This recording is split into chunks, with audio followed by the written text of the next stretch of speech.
Hello guys, how are you? My name is Alexandre Borges, and I'm talking about the obfuscation on modern malwares. It's a very nice and interesting stuff to talk about. Of course, my first language is not English and neither Dutch. I'm sorry. And I hope that you enjoy my presentation. It's my short profile here. And here we have our agenda about the topics that will be commented on this talk. Let's start. What talk about anti-reversing? Nowadays, most malwares have been using obfuscation to protect the software, to protect the code. But I believe that in most cases, the obfuscations have been using to protect intellectual property, and mainly using in malwares. Malware threats, it's a hot stuff around the world, and some guys believe that obfuscation is able to hide or protect the code. We know that it's not true. Obfuscation only by some time make our lives harder to reverse the code, but only that. Obfuscation by some time demands some resources to make the reverse path, but it's only that. Every single day we have been analyzing different kind of malware threats using, for example, VBA, PowerShell, and things like that.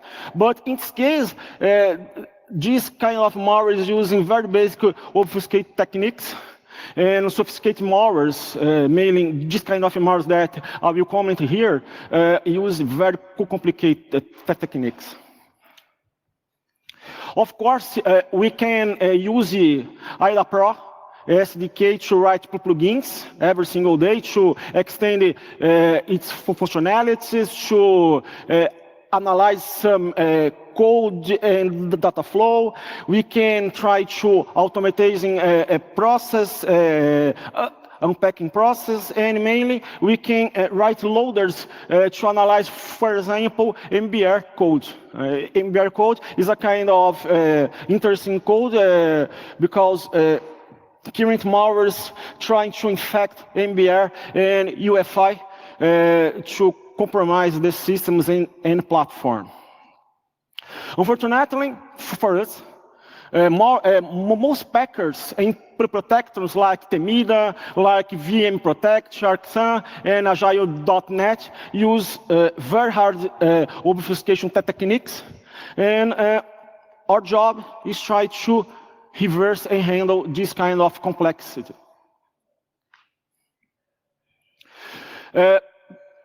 This kind of code, this kind of protectors usually are used in 64 code and malwares too. Usually, these malwares try to remove the import address table, similar to any kind of malwares. This kind of protections try to encrypt and obfuscation strings. Most time, the strings are encrypted. This kind of protectors trying to check the memory integrity. For example, it's very difficult, it's very hard to dump the malware from the memory using volatility, because most time we don't have all the instructions encrypted. So this technique makes it almost impossible to dump malware from memory. Additionally,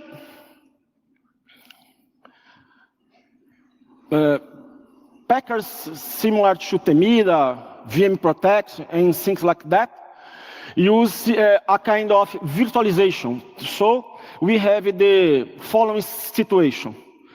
We have some x86 instructions translated to a very specific and protect VM code. So it's so hard because this kind of virtual machine is running RISC instructions. So imagine, I have a x86 code translated to a virtual machine code using RISC. And worst, sometimes I have one instruction being translated to 4, 5, 8 different instructions. So I don't have a kind of map from one instruction to another instruction.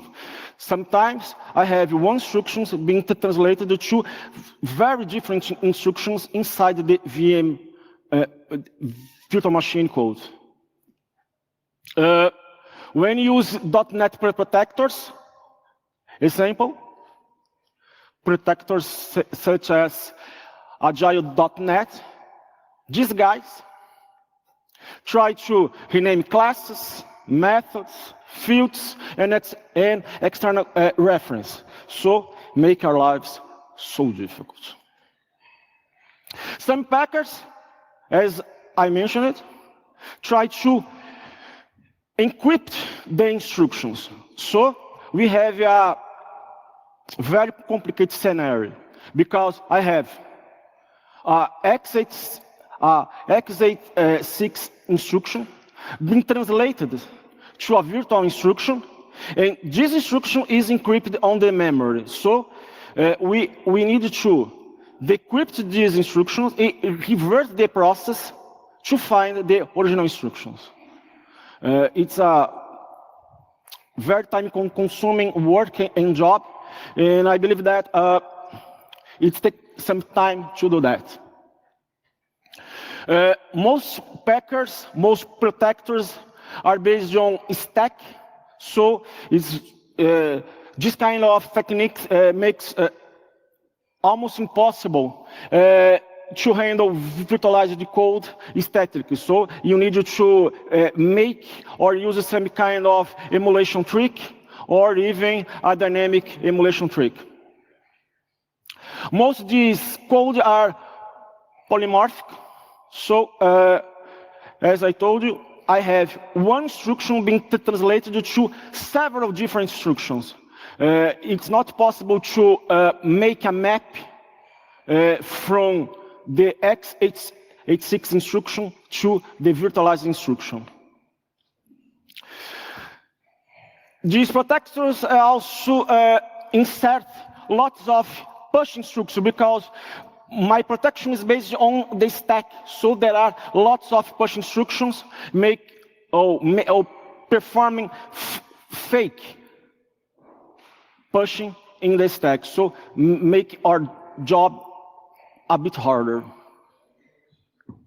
We also have lots of that code, useless code, to try to mess our code too. There are lots of code reordering, for example, using many unconditional jumps. So it's a kind of spaghetti code. You know, reverse sophisticated protectors like Temida, like VM Protect, it's so difficult. There are lots of tricks being used, and we try to use different techniques, different tricks to handle them. All of these protectors also use code flattening. Code flattening is something like that. For example, I have a linear execution, and code flattening try to create a branched execution using different conditionals to make the reversing job harder.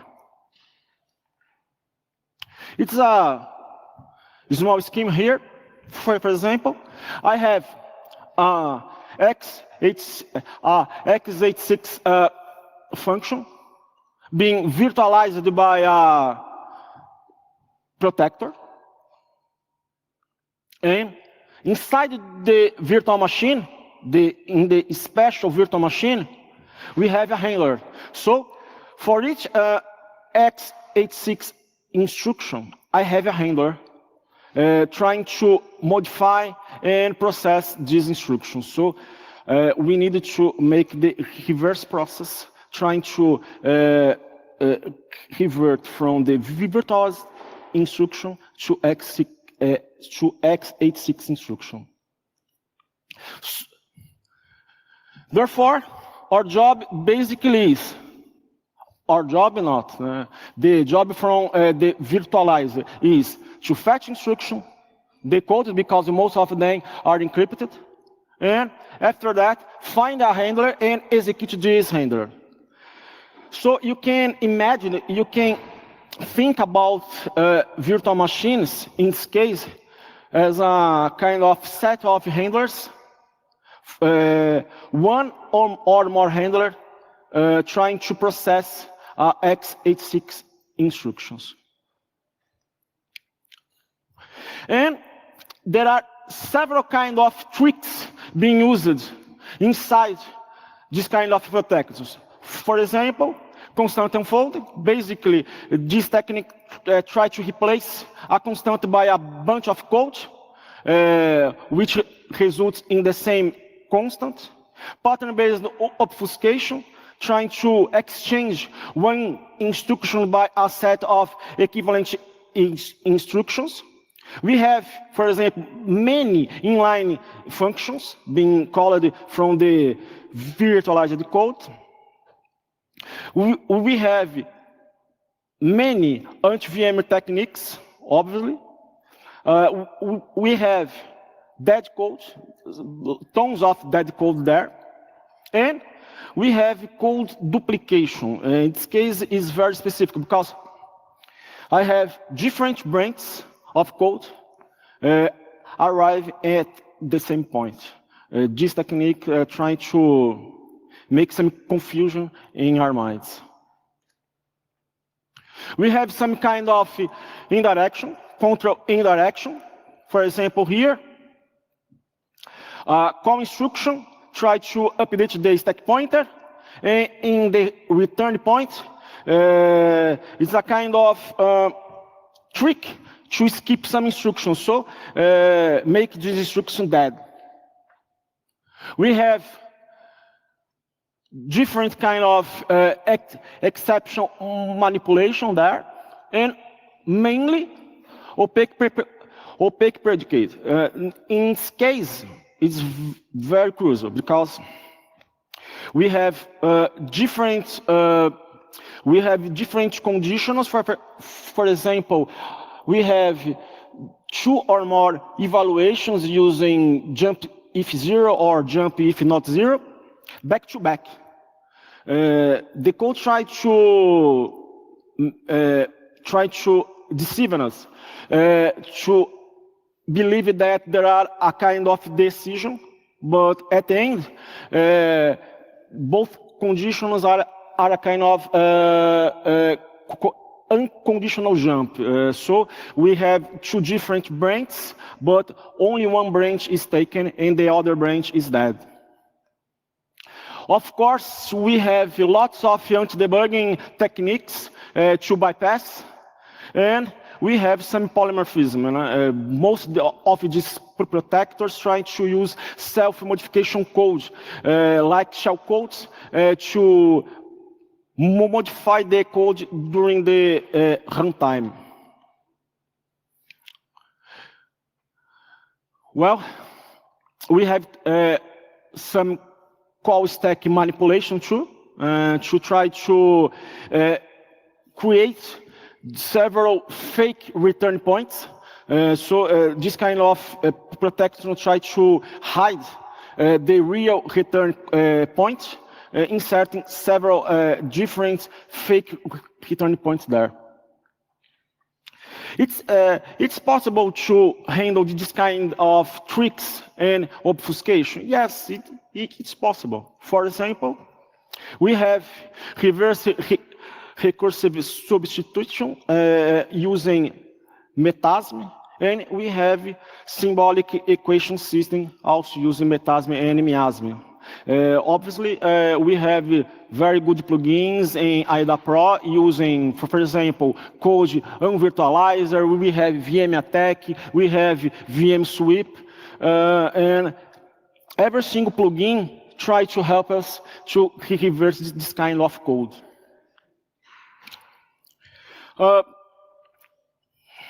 My intention here is try to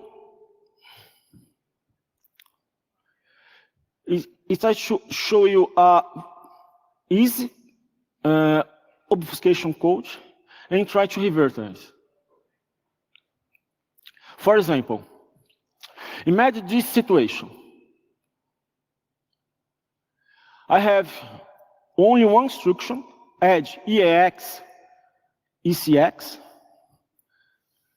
This simple instruction can be converted to the second case, to the third case, to the fourth case.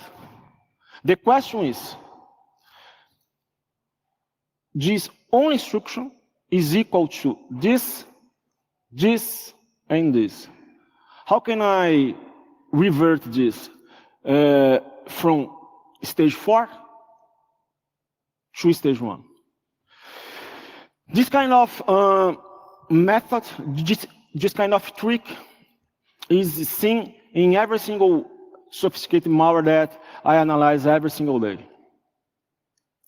Here we have some possible tricks, we have some possible techniques, possible frameworks to do that. One of them is metasm.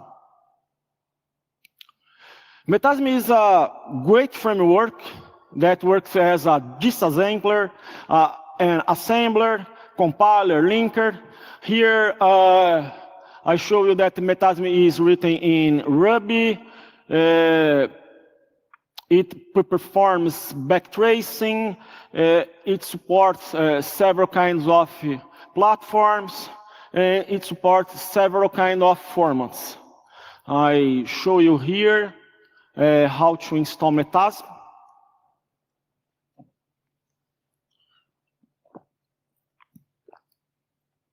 And let's go.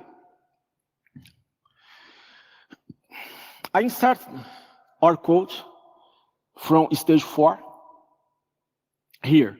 So I try to initialize metasm. I insert our code here. This code is exactly the same code. I start the disassembly engine here and disassembly from the address 0.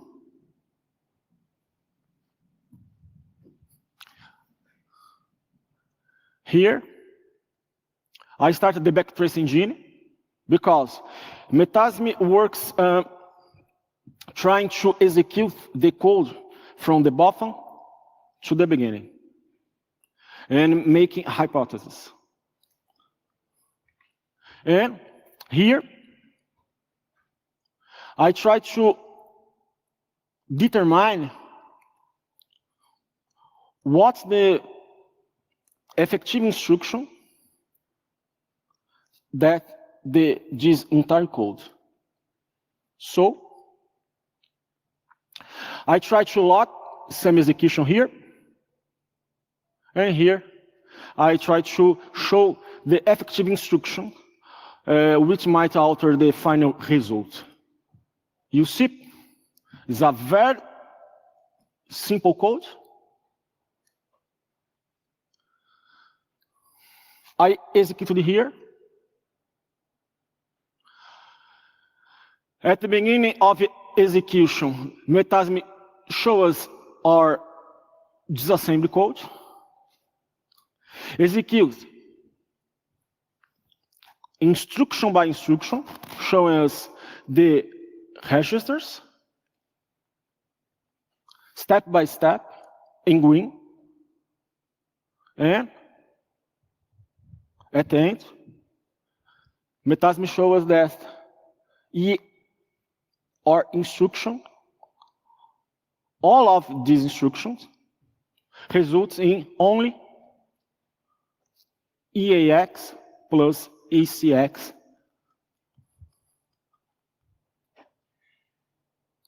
as I show you. We can.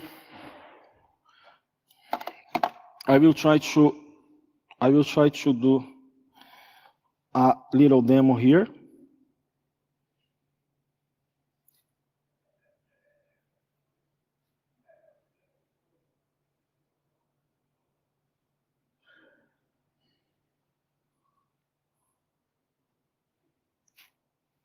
Here, you see that our code is the same code, okay? And we can execute it.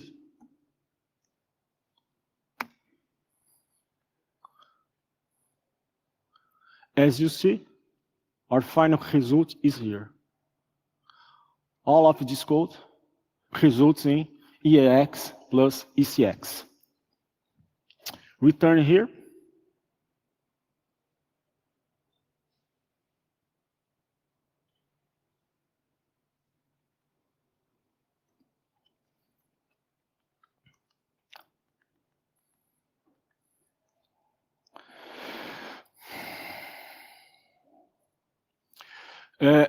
The second part of our program shows the effective instructions here. So only these instructions try to alter the final result in our program. Additionally, I will show you that another technique. For example, here, emulation. Emulation is a very nice trick to be used every single day, but emulation has a different approach of Metasme, but works so well. For example, here I use UEMU from. It's a kind of plugin from IDA Pro, together with Keystone Engine and Capstone Engineer here. So I show you how to install Keystone Engine here. It's so easy. And once more, I try to show you a little piece of code written in C language. So trying to understand. I define a macro here. What means all the code to be deobfuscated. Here, I define and create my Keystone engine. Here, I try to make the disassembly instruction. And here, I try to free the memory. I'm using a very simple makefile here. I compiled our program here, and I executed it. So these instructions result in this Xcode. I saved this Xcode in a file named hackingthebox 2019 ams.bin and open inside the IDA Pro. So now I have our code to be emulated using other techniques. In this case, I can try to revert. For example, I can confirm that this code here means these instructions using Capstone. So I written a simple code in C language, defining our code here in X decimal, using capstone, and if you run, you have the same code. So I open our code in UEMU. UEMU is a kind of plugin to WIDA Pro. You can download it from here. You need to install Unicorn Engine. And when you install the UEMU plugin, you can open our code, define the values of each register. In our case, EAX1, ECX6, and try to emulate. When you start the emulation, ECX is equal 7. Why? Because our code adds EAX plus ECX. I tried to use Miasm too. Miasm is an excellent framework. Excellent. Miasm supports assembly, disassembly, several kind of different platforms, and mainly allows me to emulate code by using JIT. I show you how to install Miasm here. I made a kind of simple test using a sample from Miasm. So this simple test I try on shell code, and I plot a graph here. So let's try to focus on our code. You see,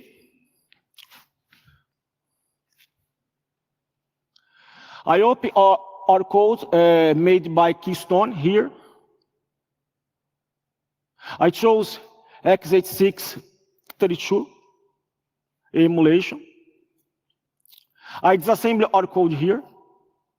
I used the LLVM jitter engine.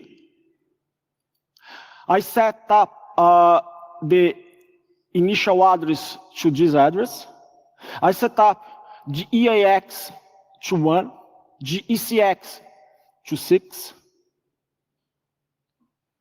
I add a breakpoint in our code.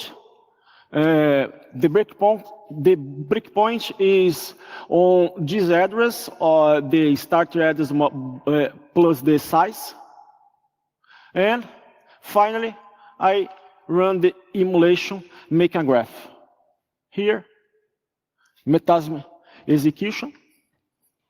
Sorry, Miasm execution here. Disassembly our code. Execute step by step in red here. And finally, our result. EAX is equal EAX plus ECX. Here, it's our graph. But this kind of execution is based on numerical values. The more instance, I believe that there is a most interesting approach that using symbolic execution. So using the same miasm here, I open our code, hit hacking in the box 2009 AMS.bin. I start a machine engine here using x86-32 code. I disassemble our code here. And here, exactly at this point, I started our symbolic machine execution. As you see, you can see each instruction being executed one by one in yellow here with all the registers. And at the end, we have our result. EAX is equal the initial EAX plus ECX. This kind of trick is so nice to Deobfuscation code.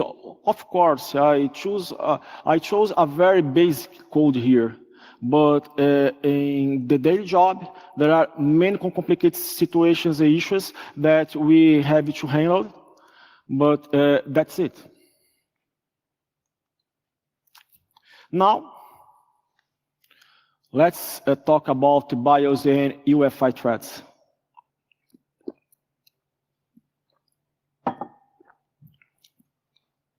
Since Windows Vista, basically, the main protection against rootkits is based on KCS, kernel mode code signing policy. KCS is amazing to prevent against any kind of unsigned kernel model. That's okay, works so well. However, most malwares trying to attack a point before KCS is being running. So KCS try to check all kind of driver signature, and basically the main goals of rootkits is to bypass KCS by disabling, by exploit some vulnerability, by using driving with some kind of valid certification from another vendor, and trying to disassemble security boot. So there are lots of techniques to bypass KCS nowadays, and all of them are being used by advanced malwares. Code integrity can be disabled by changing only one BCG variable in Windows 7, and since that security boot is disabled. So most malware threats, or most BIOS and UEFI threats try to attack early stages before KCS, because KCS is only so effective against rootkits, but is not effective against bootkits. Since Windows 8 and Windows 10, the code integrity can be disabled only change one variable, because there are lots of counter variables acting to force the KCS. So now the code integrity is so hard to bypass, and malwares have been using different techniques to do that. So KCS is not able to fight against bootkits. KCS is amazing against rootkits that use any kind of malicious driver, but is not effective against bootkits.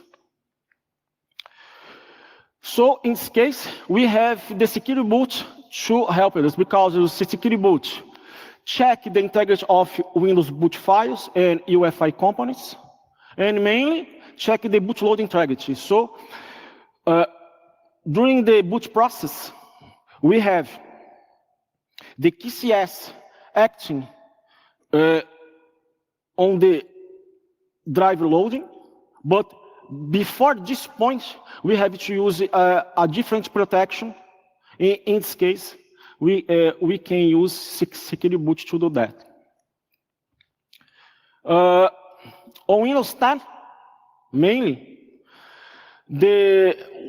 we have improved protection named Virtual Security Mode. VSM is a kind of isolation between system files, critical files, and user files. So now, non-critical drivers are not able to disable the integrity the integrity checking, because they run in a different place, in a different container on Windows 10. As you know, VSM is composed by a local security authority, kernel mode code integrity, and a hypervisor code integrity 2 in Windows 10. Finally, we have the device guard that is composed by CCI, VSM, and finally, the main point here, the platform and UEFI security boot, which protects us against UEFI and boot companies by using digital signature. Unfortunately, to use the advantages of device guard, or drivers cannot load data as executable code, can alter anything on the system memory, and can be executable or writable at the same time. Unfortunately, malwares don't follow this procedure, these rules. So malwares don't work on systems using device guard. Windows also offers ELA, early launch anti-malware protection. Basically, ELA is based on callback methods, so which monitors drivers and registers. ELA classify drivers and good, bad, and unknown. Basically based on the image's name, hash location, certification issuer, or publisher. There are 4 different policies to ELA. Basically, the default one is enough because the default one allows to load bad critical drivers, but not allows to load non-critical drivers. So, in this case, the default policy is enough to detect malwares, but it doesn't prevent the Windows machine to boot.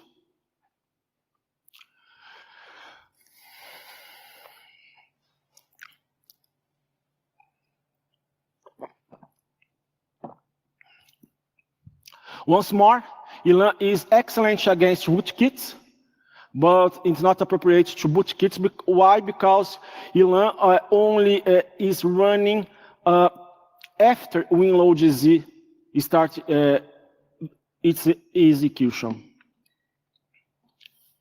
In legacy systems, we have different kinds of ways to compromise the system. For example, we can try to compromise the MBR. We can compromise the VBR. In this case, malware try to change the IPL address to load a malicious code by using a very specific field named hiding sectors. So in this case, hiding sectors is inside to BBP. BBP is a BIOS parameter block, BBP. And the malware tried to change this field to load a malicious code instead of loading the IPL.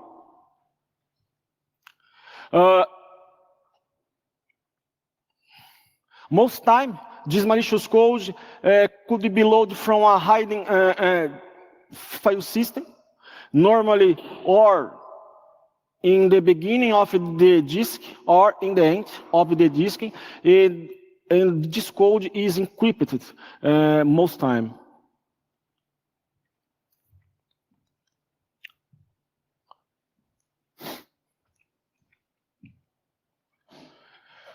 More. So we know that compromise the IPL could cause a possibility of loading a malicious code from a hiding storage instead of loading the boot manager model. The malicious IPL could load a malicious kernel drive during this process, and worse, most of the malicious IPL code that I've been seeing are polymorphic. Here you see our hiding sector from BBP, and most threats try to change this field to execute another code a malicious code instead of execution the IPL.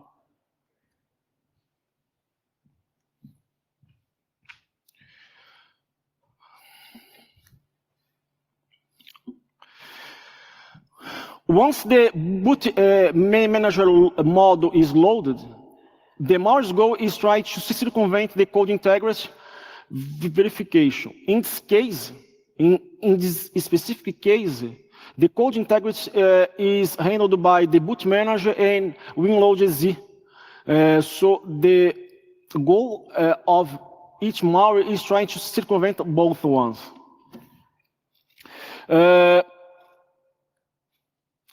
Once the code integrity checking has been disabled, so it's possible to replace any important code, any important file from the boot components, like keycon.dll, to compromise the systems.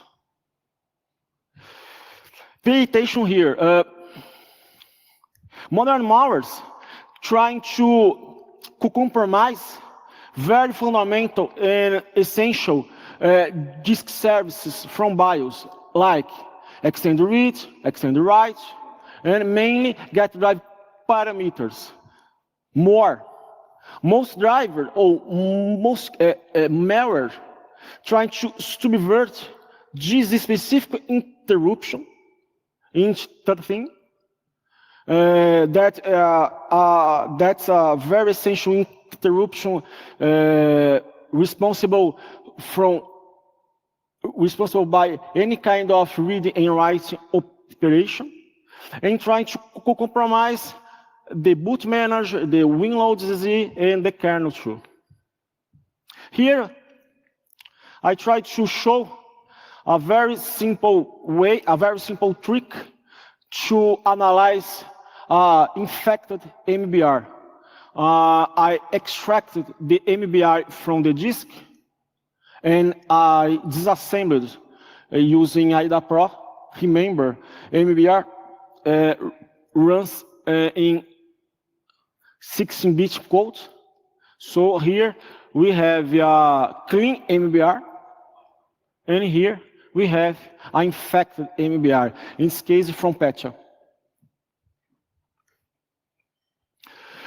We can also try to convert, to infect virtual machine code, use for example, Petya, convert the virtual machine disk to a raw disk, extract the MBR from there, and use box, for example, to emulate this code. Here, I show you a very simple box file configuration. The main points are in yellow here. And I show you how to start the box emulation machine here.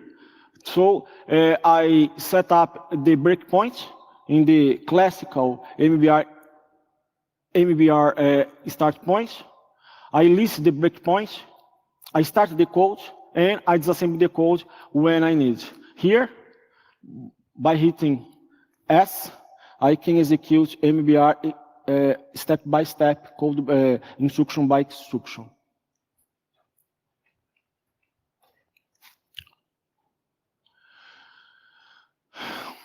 Here, I show you the infected MBR code being debugged by IDA-Pro.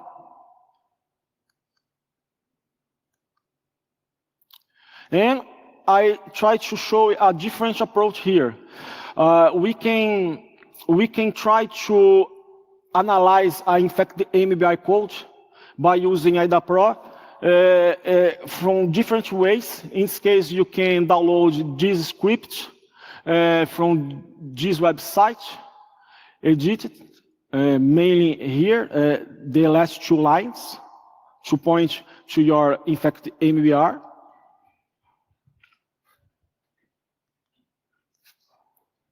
And that's it. Another much better approach is trying to use the debugger inside the VMware workstation. So you need to change the VMX configuration by inserting these points in orange here. Power the virtual machine. So you launch the IDA Pro, go to debugger, attach, remote GDB debugger, set up some settings here, local machine in this specific port, attach to your process, go to views, open subviews, segments, and try to edit segments, changing from 32-bit to 16-bit code. Here. Clicking OK. Set a breakpoint at start of MBR. Choose enabled and hard breakpoint. And that's it. You are able to debug a live MBR, a live infected MBR by using GDB and IDA Pro. Here is a complete overview about our topics. That's the sequence. We have the BIOS, executing after MBR, VBR, IPL, the boot manager, or if you are using UEFI machine, UEFI, boot manager, EFI. After that, you execute the BCG, WinloadZ. WinloadZ, it's a preference. It's a preferred target to bootkits, and this guy starts several components checking the integrity, and for example, using ELAN in this case. Most modern malwares try to manipulate the driver stack. So, as you know, most drivers are developed using a pair of drivers, a class drivers and a mid driver here. And most kind of, in most different monitors, programs, trying to monitor this stack. But most of malicious drivers call IO call driver function to bypass all of these components, all of these drivers that are being monitored and trying to access directly the filter driver here, so making all the monitoring useless.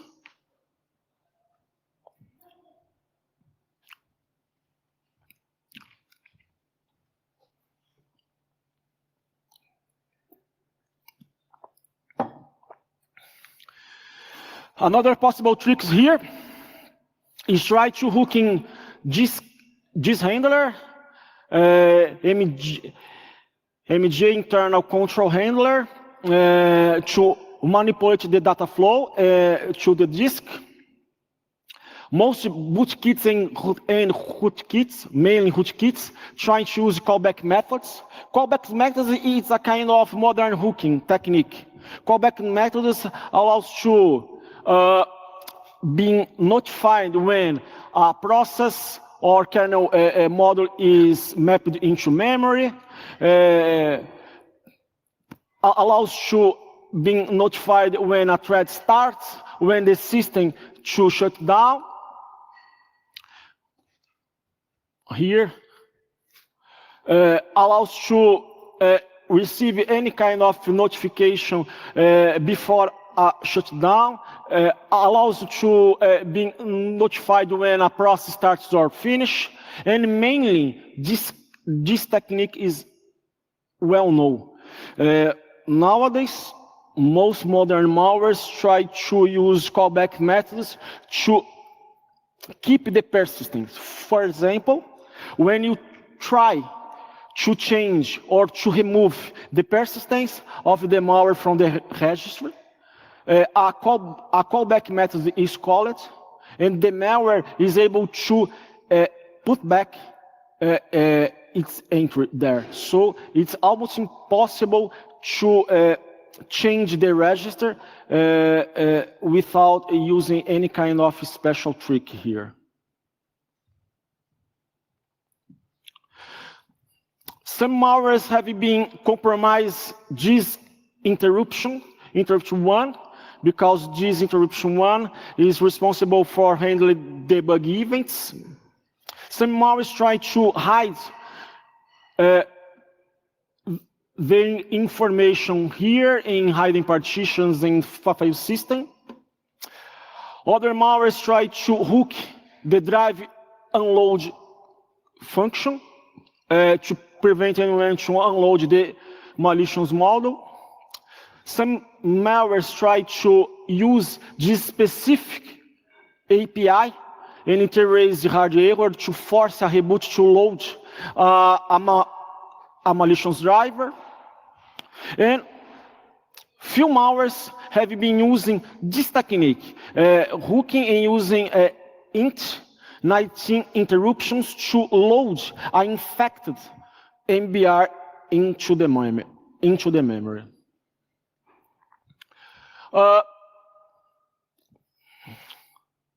Legacy systems didn't have any kind of standard, so it was so difficult to infect them.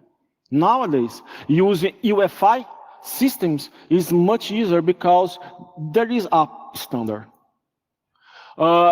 We don't have MBR, VBR, IPL anymore. Nowadays, it's simpler than before.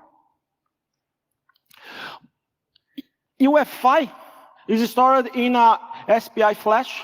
You are able to dump the SPI flash using hardware or software. And most of this code is run in protect mode, different from MBR. So in this case, current malwares have been trying to attack this specific and new bootloader, boot mgfw.uefi, because this guy is responsible to locate this guy, winload.efi kernel loader.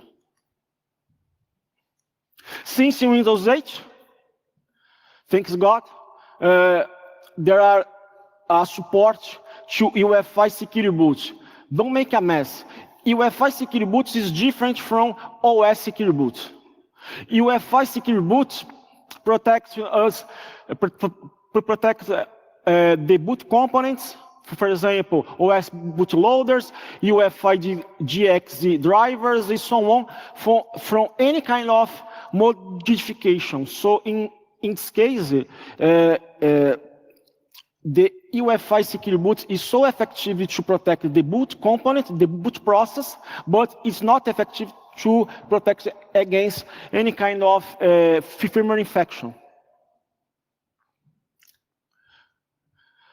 The UEFI security boot is based on PKI to validate UEFI models. So all of these protections based on digital certificates.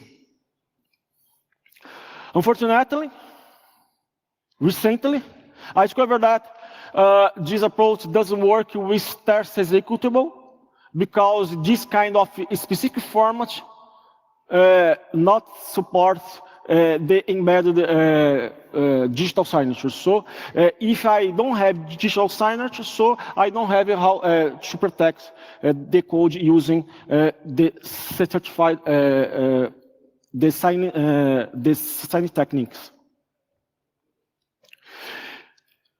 UEFI security boot is composed by several components. in this case, platform key. The platform key, in this case, establish a relationship between the platform owner and the platform firmware. This platform key verify the key exchange key. The CAC establish a relationship between the platform firmware and OS. So we have a relationship between the platform owner and the platform firmware, and after that, between the platform firmware and OS.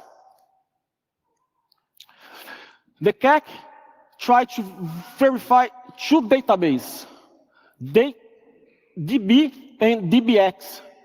The DB contains authorized signing certificates and digital signatures, and DBX contain forbidden certificates and digital signatures here. Of course, if the platform key is corrupted, automatically the security boot turns out disabled.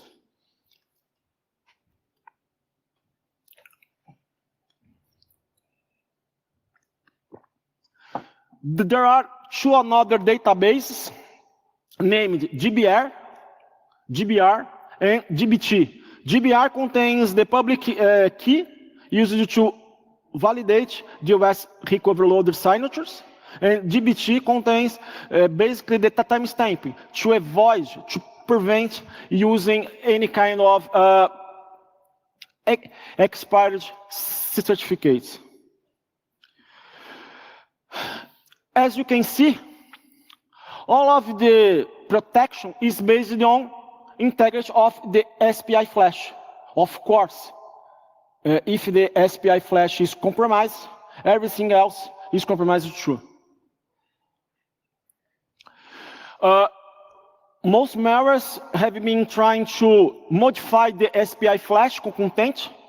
Why? Because doing that, it's possible to disable the security boot too. So nowadays we have to use different tricks to protect the SPI flash.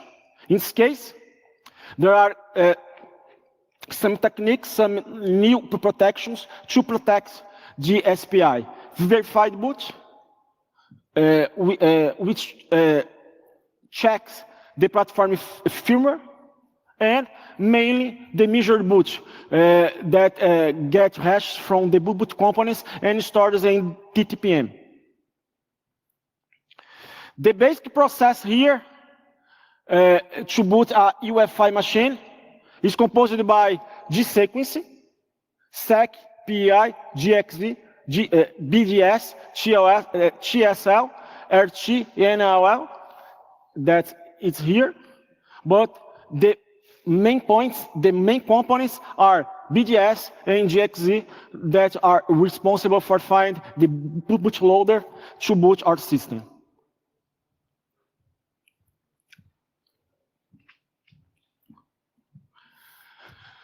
You must remember some key points about SMM. SMM is a kind of God mode. So it's a very interesting place to hide malwares because it's protected from OS and hypervisors. The SMM executable code basically is copied to SMRun and locked there to make the initialization. To switch to SMM, it's necessary to trigger a SMI trigger, a SMI handler, system manager interrupt handler, to make this transition. And as you know, the SMI handler is a kind of interface between OS and hardware too. So most time, I've been seeing some malwares trying to compromise the SMM driver. In this case, to gain the SM privilege, and from there, to disable the flash protection to infect DXZ driver. So the common path is try to execute a user length code running a driver as a rootkit to escalate to SMM to compromise the SPI flash in your machine. Once the OS secure boot is disabled,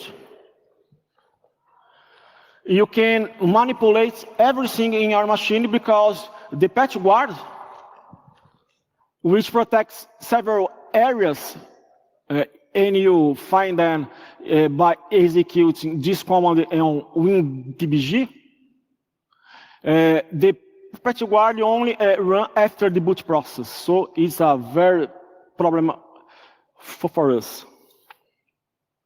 What else? So we have the OS security boot trying to protect our drivers. Before that, we have the UEFI security boot trying to prevent any kind of attack to modify components before the OS stage. Before UEFI security boot, we have the boot guard. The boot guard is a very efficient technique to protect our machine based on keys. And before this point, we have the BIOS guard, which tries to guarantee the integrity of the BIOS. I'm almost finishing. The boot guard is amazing to verify the boot process by flashing a very specific public key associated to the BIOS signature into FPF, field programmable fuses. These are kind of hardware inside the processor, inside the flash. Is a perfect solution? I don't think so, because some vendors have been leaving these fuses unset, so it's possible to a malware to change these fuses and infect our systems. And, additionally, most modern malwares have been trying to flash new code into the SPI flash component, trying to compromise the whole machine. What else? So the boot guard tried to protect the boot process, and the BIOS guard tried to protect the entire platform against any kind of malwares trying to infect us. This is a very specific picture where the CPU loads the ROM, the boot guards run the ACM, which verify the IBB, initial boot block. The IBB will verify the BIOS content. It's a kind of certificate chain checking. Each stage checking the next one.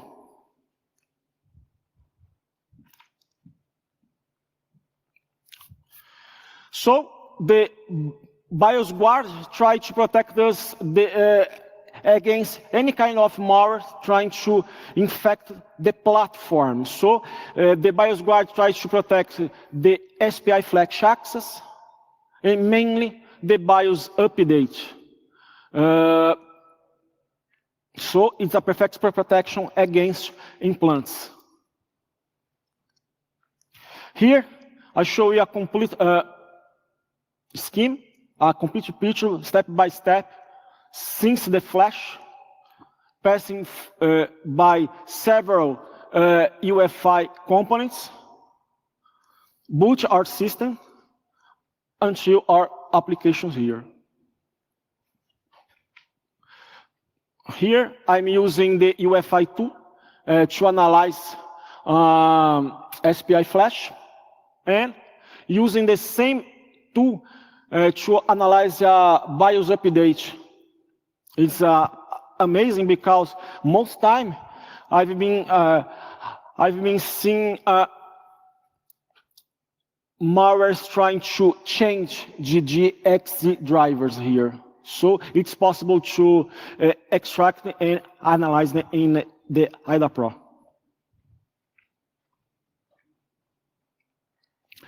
We have some legacy protections too, protecting us in different ways. For example, here we have SMM BWP that protects us against malware trying to change the firmware outside of the SMM. We have malware trying to, we have some other kind of protection here, BLE, BIOS WE, and mainly protect ranges that it's the stronger protections using to protect the legacy firmware.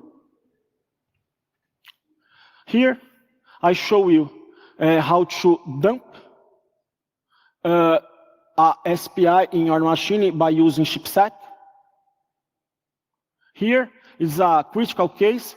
The BIOS of these systems are unprotected against read-write execution, read-write operations.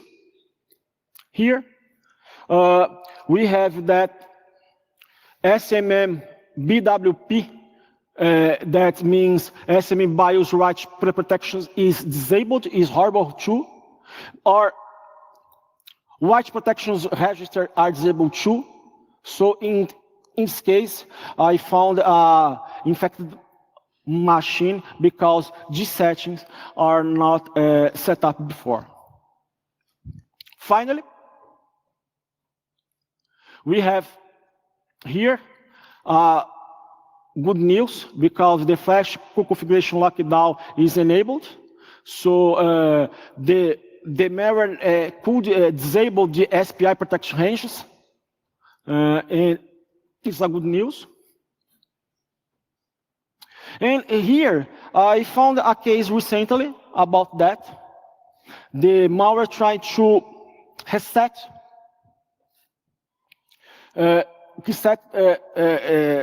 the vector of execution of the backup boot block to load an alternative boot block code.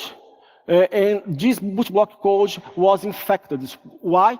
Because the machine in the context wasn't using this kind of protections against top swap mode.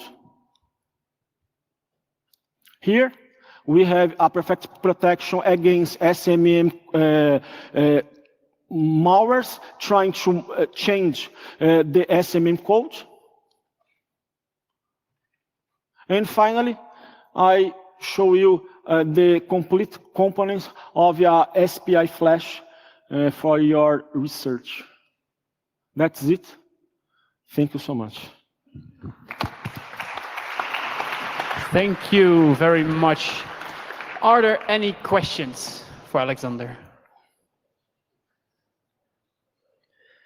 No questions?